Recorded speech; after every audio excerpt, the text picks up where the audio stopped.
I will always remind you of these things, though you know them. I-remind ko na kayo, uray no amoy yung dagiti na mabanbanag. Dagiti siya. Apay nga kasjay yung pagbaga na, in truth, you have no, though you know them and are established in the truth, you know how. Nanay siya. Okay. Dito kinantayo mo dito Proverbs 10:17. Whoever heeds discipline shows the way of life, but whoever ignores correction leads other way.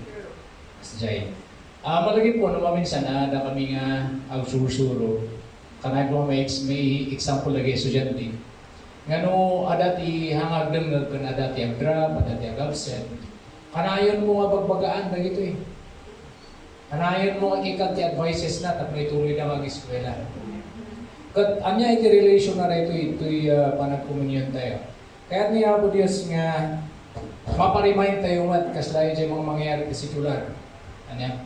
So apay nga dinumingo komunyon. And I know, kanayon niya mga ganda ito eh. Baka nalalay kayo pa ikindi nga sa so ay kanyak. Nga nakatugaw kita kaysa dito eh. Naapay, dinumingo tayo mga dagito ita. Alang nga dinumingo. Diba? Kanayon, buya tayo ti TV, dungag tayo ti radio, may pagpagada tayo nga kanayon. Yung apay nga kasjay. Na ijay Romans 10:17, niya di ko na ijay. So faith comes by hearing and hearing through the word of God. So dagito ita. Dito gayam na isang abalan nga rito. Dito gayam nga agtubo siya pamati tayo. Ay, ito'y Holy Communion. Kat kaya niya po Diyos nga patiyon tayo. Diya inaramid na. Diya prostical pa rin. So kanayon na may ulit-ulit na gitida. Dati sakit mo tata. Dati rik-rik na tata. Dati shortage mo tata. Dati sang-sanguwong no inyaman iti problema. Kat kaya niya po Diyos nga iulit-ulit na gitida nga ba nagtapay. So ako na dyan Hebrew 10:25 na ang mga lipatan di pa nakigibong.